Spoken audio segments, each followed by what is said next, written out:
Hey guys, Mike here. Today, guys, you're gonna basically look at my ceiling, and I'm gonna sit here and play a game on my Nintendo Switch and talk to y'all. And so today, I wanted to talk pretty much for my tradesmen out there, and that's basically picking the right customer and choosing your customers. And one of the important things about staying on the chase, on always hustling, on taking advantage of your downtime to search for jobs and to have as many jobs as possible, work for as many people as possible, is that you can choose your customer. And so today, I hate to say it, but man, I had a bad customer. Had a person who was all in my business, watching right over my shoulder as I worked. He actually got on the fucking ladder and wanted to get on the roof with me while I'm working. There was a problem with his vinyl siding, and basically it was a Tennessee gable on a townhome in Martinez, and the siding is all cut maybe an inch short at least. So it's not going to fit in the J channel. The siding's already blew off several times. He called me just basically to come and tack the siding back up. That's what he said. In the pictures and all that he showed me, this was the case. And so, like, many times they'll call and try to get a price over the phone. They're going to do everything possible to get you to say this number. And you give them some price, and you get out there basically, and the scope of work is much larger than what they described it at. They try to get you to do extra stuff like, hey, while you're up there, can you replace these few shingles? And they do this intentionally because they know once you get the ladder set up, once you get there and everything right, they know that you're going to take the extra 30 or 40 or, whatever to just do that little 5-minute task instead of having this scope of work in the beginning and giving them a price like that. And so he did that initially. I did, hold out and get 50 from him for that.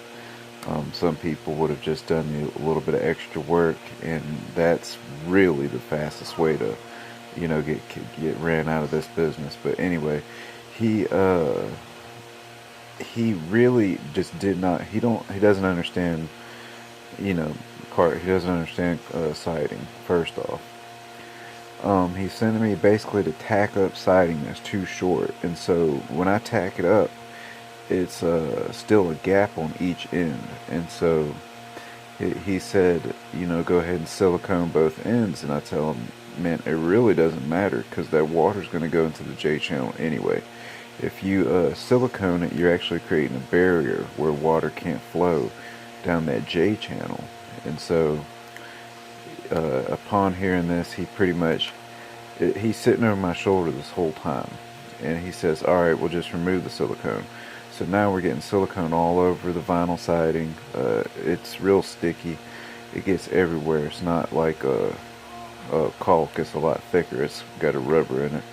And he he's dealing with a problem where he has short siding, and it's not just it blew off, we tack it back up. It's, hey, you need to redo this whole Tennessee gable. And so he's asking me, well, why is there a gap here? And I tell him, man, your siding is short. I told him this maybe 4 or 5 times before I think he understood it.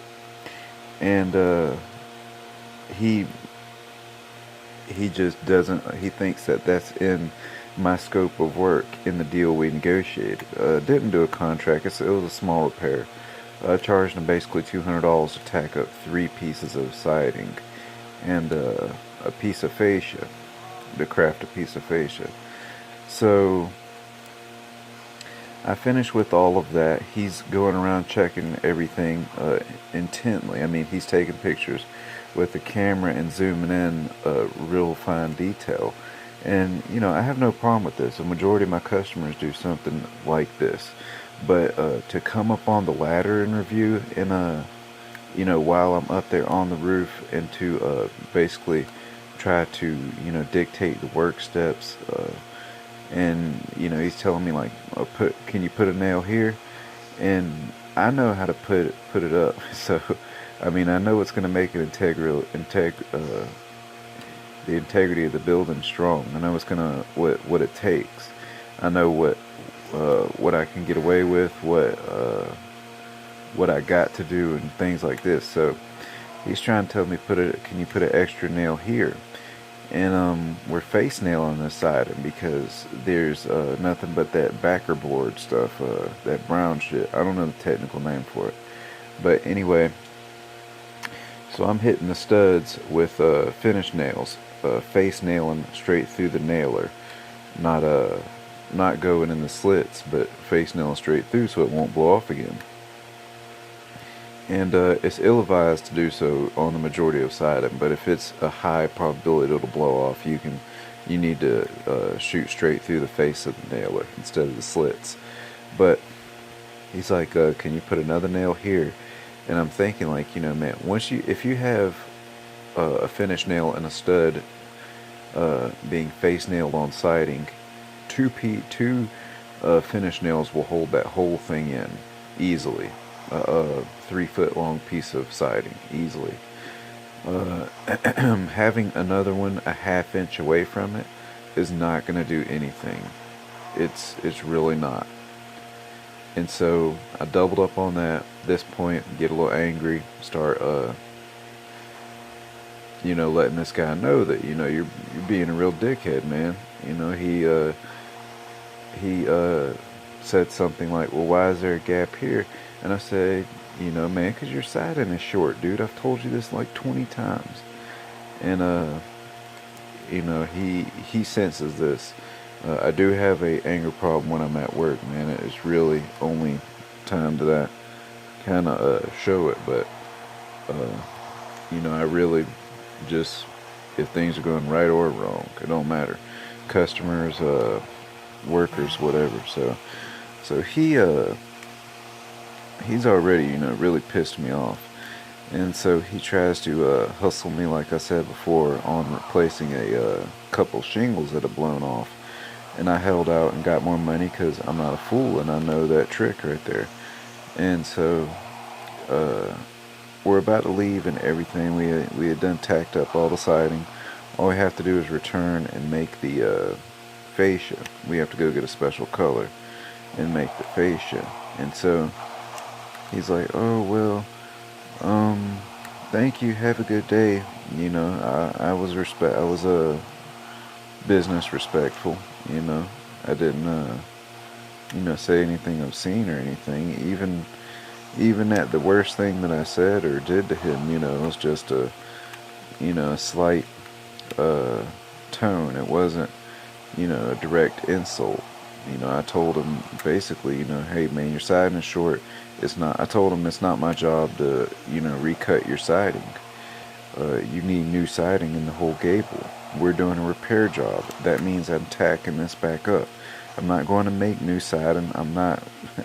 They're trying to mishap words and trying to get you to basically reinstall that siding. And so, I'm not doing that. It's ridiculous. And even though it's a bad customer, it's still somewhat of a victory because you're always going to have bad customers. But I handled it really well, I think.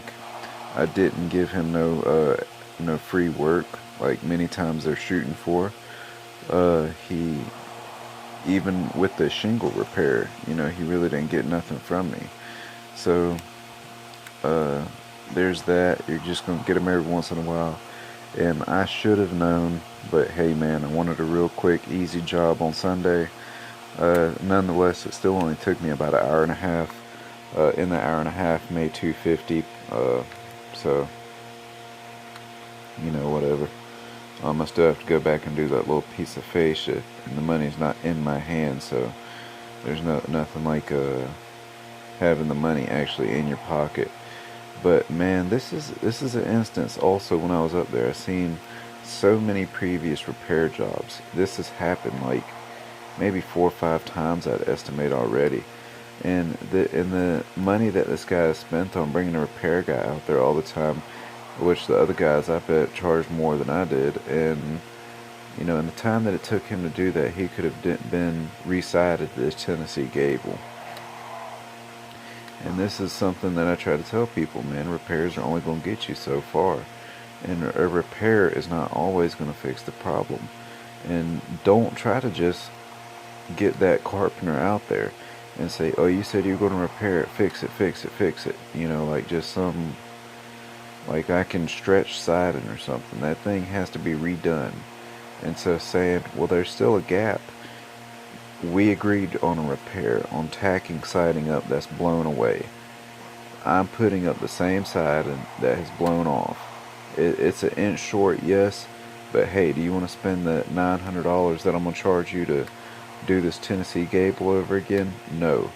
And this is where so many instances happen of people complaining and saying, "Oh, you're a scam, or your quality isn't high, or whatever." You know, many complaints about carpenters, and of those complaints, you know, probably about half or more are genuinely the carpenter's fault, the tradesman's fault. But a good bit of those, you know, 20-30%, is also the customer doing this, trying to pull the, oh, I got you. You said that you'd repair this gable. That doesn't mean I'm going to install new siding because your siding is old. I'm going to tack what was up there, and I'm going to basically try to secure it as best I can. The reason why I wasn't secured in the first place was because of that backer board stuff. You know, there wasn't no plywood like there should have been. But even so, I've secured much siding with that backer board and just nailed them to the studs. But still, it's just a thing where, you know, the customer is trying to play games on the carpenter. The carpenter is not, as you know, I mean, I'm somewhat experienced with dealing with customers. I'm not just Joe Blow going to do a little side job who works for a guy, you know, full time, is just doing this on the weekend. I do this all day, every day, negotiating with the customer, negotiating my scope of works, my warranty, my guarantees, my material, all of these things. And so he really tried to pull one on me, and I really, you know, that really pisses me off. He drives a nice car. I mean, he's got money. I believe he's in the medical field. He has a brand new blue Lexus. It's an Asian gentleman, and he, you know, he's got the money. It's one of his rental properties, but he would rather finagle and finesse, you know, a couple $100 out of a carpenter, a guy who's out there getting on a ladder and working. And so, you know, as a tradesman coming to y'all's house, we have a deal. You agree, or you have a problem, or you have something that you want. You know, all these jobs are sold by either, oh shit, I got a leaky roof, I need to get that fixed, or the more aesthetic version of, oh, I want my kitchen to look better, like the ones in the magazines. I can go ahead and tell you, most of these guys are from the latter. They will bicker about a shade of paint. They will bicker about almost anything. Trim being a 32nd of an inch, short or long. They'll find anything like that. But the whole point that I'm trying to make here is that we're coming to an agreement on something. We're striking a deal. This isn't something where it's like, oh, the customer's always right, like this is McDonald's or something, because that's a corporate kind of way of thinking. That's a inefficient kind of just something because they can't trust the worker to be smart enough to really decide. The customer is not always right. The customer is a person that you come to an agreement for a scope of work, and you do it at a certain price that you believe will make you money. Again, like I said in previous videos, you're in this to make money. You're not in this to be friends or fill some romantic role as a tradesman, some American blue collar working bullshit. You're in this to make money, preferably $1,000 a week. And so this is something that you can't do working with guys like these. I mean, you could, but there's better options out there right now. And so many times they want to pull this, I got you. You said you're gonna repair this siding, and that repair doesn't mean reinstall the whole gable. Okay, so we don't have to work with everybody. And again, it's a weird field where denying business is sometimes the best decision you can make. Dealing with these perfect customers who want everything done, uh, either out of what y'all agreed upon, or done to such a perfect standard that it's inefficient or uh, impossible to get on, not a commercial, on just a regular job. And so uh, you got to just identify these guys from the get go. And many times, man, they will try their hardest to appear otherwise. But, they will always want a price over the phone. They're always going to say, I just got a couple little things wrong. They try to minimize the job and get your price locked in basically on the phone, because either they'll hit you with, well, you said this price, or they'll hit you with, they'll try to backtrack on you and say, well, you're not being honest. You said something and now it's another thing. And they also do it just to get you out there to get an estimate, instead of being fair and honest like most people do. 90% of people, they'll say, "Hey man, it's a dirty job. I don't know if you want it." With the ones you don't want, it's the easiest job on earth. It's real simple. And the customers you do want are the ones that are up front, and they tell you, "Hey man, it's a real high roof. I don't know if most people didn't want to do it," or "Hey man, the painting here is going to be pretty rough. You got to sand a bunch of things down," or "Hey man, the drywall and it's going to be rough. The frame is all fucked up." All sorts of things like this. These are, the guys you want. So, that's pretty much it, y'all. You just gotta watch out for these guys. You don't have to serve every customer. Don't do that, man. That was the biggest mistake I had in the beginning, was trying to chase every job, not denying any job for no reason. And with this job, I had all of those signs, all of those initial signs came to me. I still ignored it, and I wanted to go and be greedy and chase that dollar and say, "Hey man, I can make $200 real quick on a Sunday. I'm gonna go do it." And so, you know, you pay for it, and it was still a good job. I mean, like I said, didn't spend that long on it. Still, I haven't gotten paid yet, but that's because we got to go and break, which break means bend, y'all. Bend some metal in the morning for the fascia. I have to go get the special color that it is, but it still turned out good. But this is just a reminder for myself to not pursue every job, that to avoid these kind of customers, because when he first called me and he was so bent on getting that price over the phone, a ballpark estimate, I felt it in my gut. I felt that this guy was going to be a cheapskate. He's going to try to use inferior material. He's going to try to get me to do extra work. And I still went with it.